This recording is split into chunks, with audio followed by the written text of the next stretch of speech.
Hello, I'm the Nostalgia Critic. I remember it so you don't have to. If you haven't noticed, I'm kind of a fan of Gravity Falls. Yeah, we got it. But who can blame me? There's no bad episodes of it. The show about a boy and girl who spend the summer with their con artist uncle in a supernatural town has caught on like wildfire. There's cosplays, fan art, fan fiction, disturbing fan fiction. The show has touched a nerve with its hilarious writing, engaging story, and unforgettable characters. It's like Adventure Time meets X-Files. There's no other show like it. Except maybe Adventure Time and X-Files. But together! There's no doubt that this show brings back the nostalgic feeling of growing up in the 80s and 90s mixed with the technique and storytelling of today's kid shows. Even if you're an adult, you feel like a kid watching Gravity Falls. And seeing how this is the month of dark shadows, spooky creatures, and things that go bump in the night, we're gonna look at the top 11 best episodes here today. Why top 11? Because Grappling Hook! This is the top 11 best Gravity Falls episodes.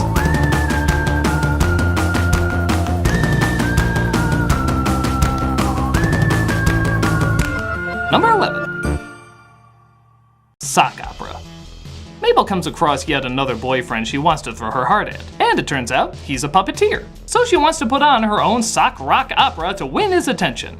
The downside is Bill Cipher, the silliest yet somehow also scariest creature, switches places with her brother Dipper and forces his body into that of a sock puppet, resulting in not only a ton of funny imagery involving Dipper's new form. I'm sorry, it looks funny when you're mad. But also a viewing of Mabel's not so subtle opera trying to possess the heart of another shallow fop. I'm sorry, Mabel, but I have to go fight in the war. The songs are fun, the suspense is surprisingly intense, and the idea is perfectly ridiculous. This poster alone is enough to make the episode worth it. Nothing more to say except it'll definitely make you laugh your socks off. Cue applause!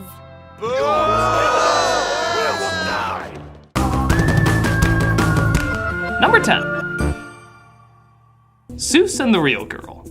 Everyone can get sucked in too deep into the digital realm, but sometimes the digital realm can get sucked in too deep into us too. Seuss is trying to work on his love life and comes across a dating simulator game. The game's character, Giffany, or is it Jiffany, trains him to go out on a date but then becomes too obsessed and tries to date him in real life, sabotaging any chance he has for real love. The episode is great for showing the pros of the online world, but also the dangers of becoming too consumed by it. Seuss becomes too invested in his false pixelated reality, but even when he tries to leave the pixelated reality, that reality isn't done with him. What's important is you don't have to talk to real girls ever again. Wow, that's awesome. Sort of a red flag, but mostly awesome. That's a real example, but nevertheless, it shows how unhealthy an extreme lack of social interaction mixed with engulfing yourself in a fantasy world can go. Many people online suffer with this kind of dilemma, and in so many various ways. Well, this is Seuss's way, and he shows that you can start over again and make the best of reality. It just might take a few pixelated hurdles to get through. I'm making eye contact, going on dates, and I haven't seen any natural sunlight for 13 hours. Number 9. Northwest Mansion Mystery. Mabel's enemy, Pacifica Northwest, has been described even by the show as a one-dimensional character. But that suddenly changes when her family throws a big party leaving all the riffraff out, leading to a ghost haunting the place demanding that they be let in. This is one of the few times we see Pacifica and Dipper team up to fight the menace, leading to a surprisingly sweet kind of romance. Though they never become a full-on couple, these two share an amazingly likable chemistry. Not just in how well they work together, but in his as well as our understanding of what Pacifica's upbringing is like. There's a seriously uncomfortable series of sequences where her father rings a bell whenever she disagrees with him and she immediately silences herself, like a dog. It's legitimately unnerving every time it happens, and it actually makes us feel sorry for a character that seemed like a comically simple antagonist. On top of that, the episode is gorgeous, with popping colors, heavy shadows, and visually strong layouts. It manages to be both funny and emotional over a character many of us never thought we would feel either for. Such a stick in the mud can suddenly be so complex and interesting. It teaches us that underneath all that shallowness, there might be something more fragile than we realize.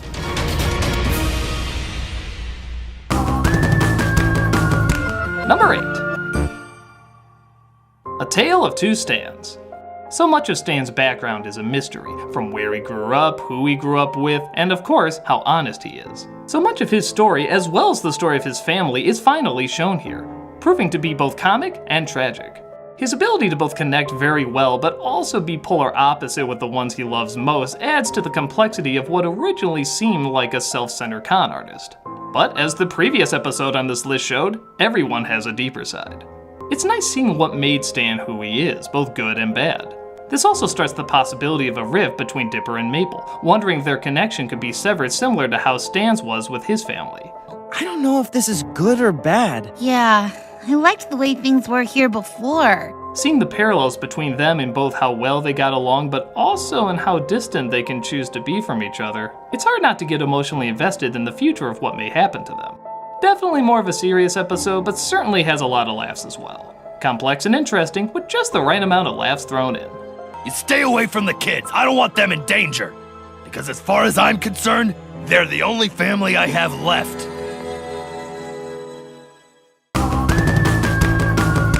Number 7. Boys Crazy, with a Z. Mabel and her friends have tickets to see their favorite boy band several times. No, like, that's their actual name, several times. Again, with a Z. Upon further inspection, they realize that they're not really people at all. Well, sort of. They're actually all clones. So it's up to Mabel to free them and show how they can live in everyday life. But will she be able to give them up when the time comes? Do her sweaters change every episode? Not only does this one satirize the craze of the boy bands perfectly, but it even kind of mocks the ones that Disney made as well. Yeah, I know it's supposed to be more of an NSYNC Backstreet Boys kind of thing, but you know you get Jonas Brothers out of this too. Come on, you know you're all thinking it. The idea of the band being clones is clearly a commentary on what many people have been saying for a while about boy bands, about how they're all the same, with a corporate mastermind making only slight differences. Even with all that said though, it's surprisingly never too mean-spirited. The boys are just products of the system they were created in, and they're still wide-eyed and kind to anyone who wants to help them out. I think it would have been so easy to go a meaner route, especially with some of the celebrities out there, but they keep it innocent while still funny. They even got Lance Bass to do the voice of all the clones. That has to show this is being done in some good spirit. Super clever but not overly mean, this is the episode to win any vulnerable girl's heart. Mabel girl, we know you love us so.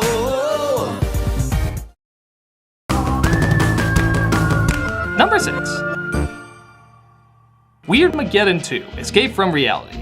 Mabel is easily a favorite for most people, so it's no wonder that a world completely ran and controlled by her would be amazing to witness.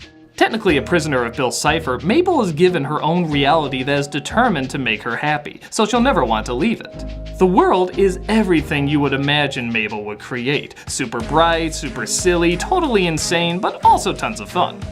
They even got a great cameo with Jon Stewart after he left The Daily Show, playing a strange cat judge. We are here to try Dipper Pines in the case of fantasy versus reality. It's Mabel's mind, what do you expect? The episode also does well in rekindling Dipper and Mabel's fallen relationship, as they have to prove to each other the importance each plays in their lives. This helps add a little weight to what is an otherwise madhouse of goofiness. One that, like Mabel, many of us would never want to leave.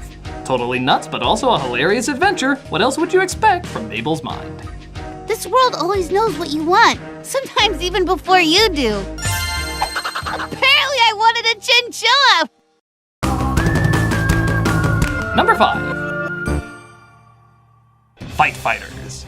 All of us have either played or seen someone else play a popular fighting game, whether it be Street Fighter, Mortal Kombat, the Capcom games, and so forth. Well, in this episode, all their blood-hungry cheesiness is brought to the limelight, as one of Dipper's games, Fight Fighters, is brought to life when one of the characters enters the real world. Now I must defeat the world's greatest fight fighters. Take me to the Soviet Union. That's gonna be tough, for a number of reasons. Everything about these awesomely corny games of the past wreaks havoc on the town, and Dipper tries to find a way to stop him before he destroys everything. The winks and jabs in this are just as funny as the, well, winks and jabs in the original games. They could only be done by someone who loves this type of stuff. Everything from their inability to hold still, their bizarre need to beat up cars, and their talent of absorbing items just by walking over them. Half a taco. Place it on the floor.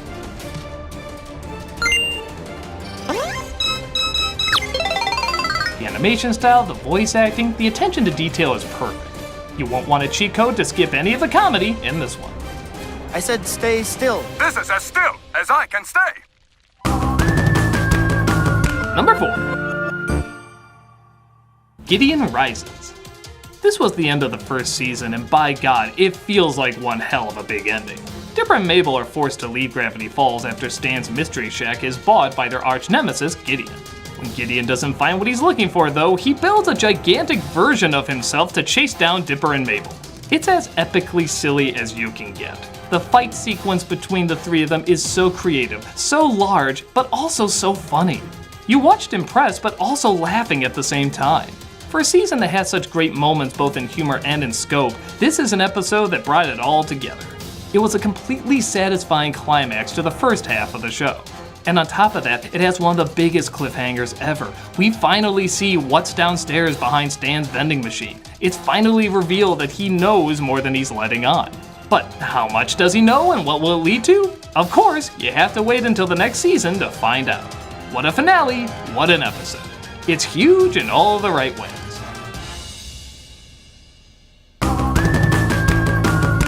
Number 3.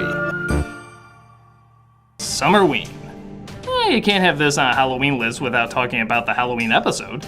Gravity Falls has a slight disadvantage that it talks about a lot of things Halloweenish, yet it takes place over the summer. So how can you do a Halloween episode? Well, it turns out the neighborhood loves Halloween so much that they do it in the summer as well, and call it Summerween. It's mainly the same, except instead of jack-o'-lanterns, it's jack-o'-melons. And it even comes with its own scary story. The trickster haunts anyone who doesn't have the Summerween spirit, and Dipper wants to skip out so he can go to a party with Wendy. It's up to the gang to escape this evil entity while also trying to keep the Summerween spirit alive.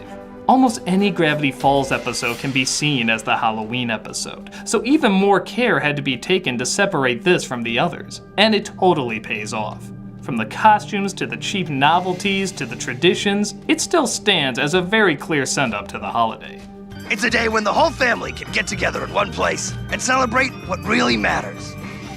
Pure evil! I won't dare reveal the story behind what the trickster is, but let's just say it's beyond clever and anyone who has ever trick-or-treated before can recognize and identify with it very quickly. With so many specials to watch around Halloween time, this is a perfect one to add to the list.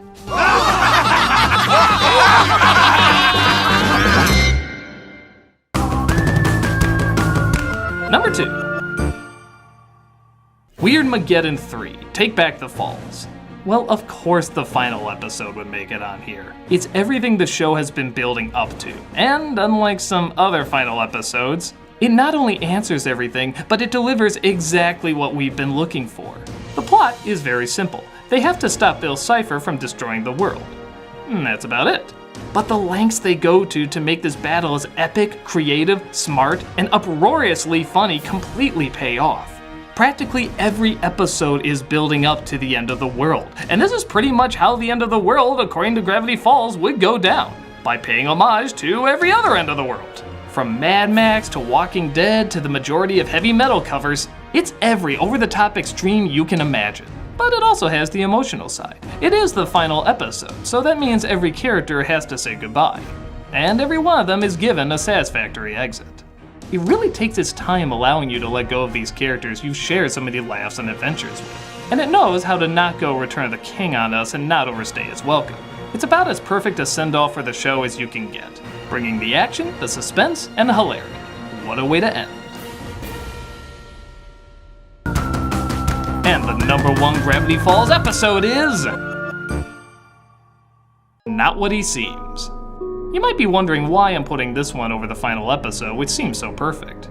Well, on top of this one being the first episode where gravity does fall, and also one of the biggest and most sought-after reveals in the show's history, this is also the first time an episode made a lot of their fans actually second-guess themselves. Which for a TV show, especially a kids' TV show, is very difficult to do. Stan is arrested for apparently not being who he says he is. We all know Stan has done a lot of wrong things in the past, but as Dipper and Mabel dig deeper and deeper, they discover his lies are part of a web that can never be untangled. The stories just get worse and worse, and Stan isn't really able to defend himself. All he can say is that you have to trust him, a line he's used to trick so many people before. And with everything that this episode throws at us, we find ourselves, the audience, having a hard time trusting him too. What's so brilliant about this episode is that it completely makes us forget what's obvious. It's a main character in a kid show from Disney. They wouldn't suddenly turn him this unlikable or into a bad guy. Would they? With yet another apocalyptic climax, we find the fate of everything rests in the trust our characters have for their uncle. And one of them completely doesn't trust him, and the other wants to trust him even if she doesn't know if she can. It works because nothing but facts and logic from the show's environment are thrown at you, which completely makes you forget the facts and logic of your own environment. That Disney most likely wouldn't go the path with this character that you think they might go. This sucks you in so much that you completely forget your better judgment and completely get lost to what's going on. It's one of the few times so much of the audience surrender themselves to the show. How do I know I'm not the only one who went through this? Because the fan art of one of the final scenes is everywhere. People remember this image of Mabel holding her hands up because people remember how torn they were at this scene. They were completely with her in questioning that trust, which makes the moment all the more powerful. It was one of the only times most of us forgot we were watching a show with focus groups, strategic writing, and statistical choices, and became lost to the world and the characters they presented us. They were real, and we didn't know if we trusted them. And we feared someone would make the wrong choice. Hell, we feared if we were in the situation, we would make the wrong choice. It's everything that made us realize why it was so powerful in one single episode. Hell, one single image. It was when it stopped being a show for many of us and became something much more real and much more special. Are there any that I missed? Well, leave them in the comments below and explain why they're your favorite. I feel weird talking so positively for so long. If only there was a movie that one of the actors from the show was in that had a connection to Halloween and somehow used the word bitch a lot in it. No, I got nothing. No.